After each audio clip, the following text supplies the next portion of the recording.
विद्यालय मर्जर के विरोध में भारतीय किसान यूनियन भानु का धरना। जिलाध्यक्ष दीपक सोलंकी बोले, शिक्षा के साथ खिलवाड़ बर्दाश्त नहीं। प्रदेश सरकार द्वारा प्राथमिक विद्यालयों के मर्जर के विरोध में भारतीय किसान यूनियन भानु का धरना बेसिक शिक्षा अधिकारी कार्यालय पर जारी है।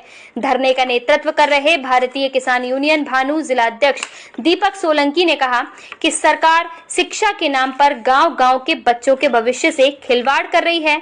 कहा कि हम इसे किसी भी कीमत पर बर्दाश्त नहीं करेंगे।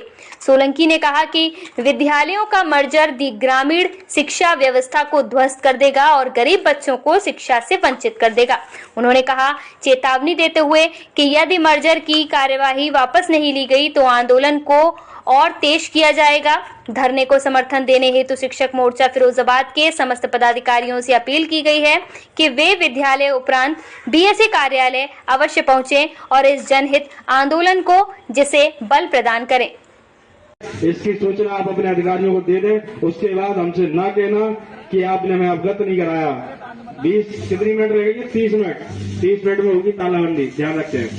और इस कार्यालय अन्यथा की स्थिति में ताला कल ही खुलेगा या जब तक बीएसए साहब नहीं आएंगे तब तक खुलेगा नहीं।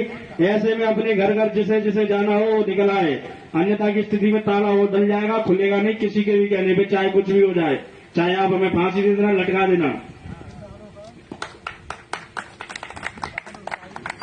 रहा है ऐसे विद्यालयों को तुरंत बंद कराया जाए।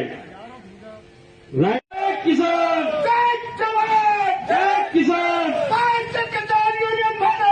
जिंदाबाद जिंदाबाद। जो न माने झंडे से, जो न माने झंडे से, राष्ट्रीय अध्यक्ष ठाकुर भानु प्रताप सिंह, राष्ट्रीय अध्यक्ष ठाकुर भानु प्रताप सिंह, जय जवान।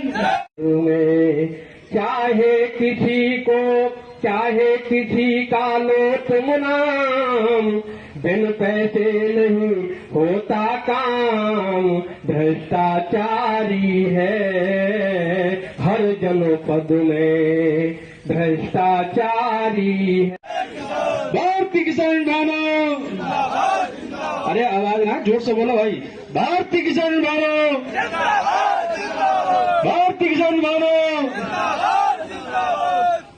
जगह बिना हटाए दो, 2-3 दलाल इन्हें हटाए दो। हमारे ज्ञापन है स्वीकार, चलो हम बात समाप्त कर रहे हैं। तुम प्रमोशन कर रहे हो तो या दलाली कर रहे हैं। मेरी बात सुनिए कि आप ज्ञापन दे दोगे, मैं उनको दे दूंगा, नहीं 2 दिन बाद जब आ जाए। अरे हम पहले तो ज्ञापन देंगे तो का कार्रवाई है।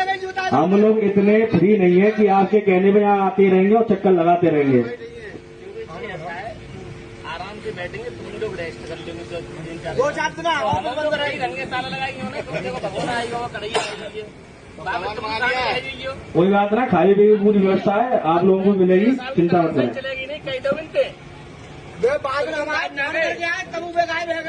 और आज मैंने माना हमने जब जात दो का माल करना तो बनाना चाहिए। 8 दिन से उल्लू समझ रहे, हमें कह तो देते हम दलाली करवा रहे, दलाल बैठा रखे पे किसानों ने इतना कॉलेज के ना एक एडियो कटू हो रहा हम पे, हम तो बात हुई कि कॉलेज है जीपी एजुकेशन पॉइंट किशन नगर जाकर बंद कराए के लिए 15 दिन पहले बात हुई है, बंद करा देंगे, ठीक है।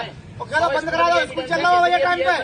बीएस साहब इसलिए आनारे सामने बीएस साहब को मिला इतना गए, बीएस साहब को साफ सुथरी के रात कल बंद करवा देंगे उसको जाकर। अनिल चक्का किसको नहीं पता। तो जी बीएसए ऑफिस पर धरना दिया गया, किन मांगों को लेकर लिया और क्या आश्वासन मिला है? बीएसए ऑफिस पर धरना दिया गया शिक्षा विभाग को लेकर, लेकिन समस्याएं और भी थी और अन्य विभागों की भी समस्या रही है। लेकिन बेसिक शिक्षा अधिकारी को हम लगातार अवगत करा रहे हैं कि इनके यहाँ भ्रष्टाचार व्याप्त है। कई बार हम उनको सूचना दे चुके, बता चुके, लेकिन फिर भी इनके द्वारा कोई भी कार्रवाई नहीं की जाती है, केवल आश्वासन दिया जा रहा था। इस संबंध में आज हमने जब इनके कार्यालय पे आकर धरना दिया तो ये पहले से इनको अवगत था, इसलिए ये जानबूझकर किसी बहाने को लगाकर कार्यालय छोड़ के चले गए। और क्योंकि इनको जवाबदेही थी और वो जवाब हमारे पास सबूत के साथ थे और उसका सामना ये करने में सक्षम नहीं थे, इसलिए इन्हें कार्यालय छोड़ना ही उचित समझा। लेकिन ये ना समझें कि हम लोग यहाँ से धरना देके जा रहे हैं। हम लगातार इनको बता दिया है कि बेसिक शिक्षा अधिकारी जब तक हैं अच्छे से कार्य करें और कराएं, अन्यथा की स्थिति में इनकी जो व्यवस्थाएं चल रही हैं उनको सुधारने का काम किसान यूनियन करेगी। अब एसडीएम द्वारा ज्ञापन लिया गया, क्या आश्वासन दिया है? एसडीएम साहब ने जो ज्ञापन लिया है जिलाधिकारी महोदय के उसमें, तो उन्होंने कहा है, हमने बता दिया है कि 8 दिन का समय जो भी कार्य दिवस रहेगा उसमें हम दोबारा आएंगे और अगर कार्रवाई नहीं होती है, जो मांगे रखी गई हैं उन पर जांच नहीं बैठती है या कार्रवाई नहीं करते हैं, तो हम दोबारा से अनिश्चितकालीन धरना देने का काम करेंगे।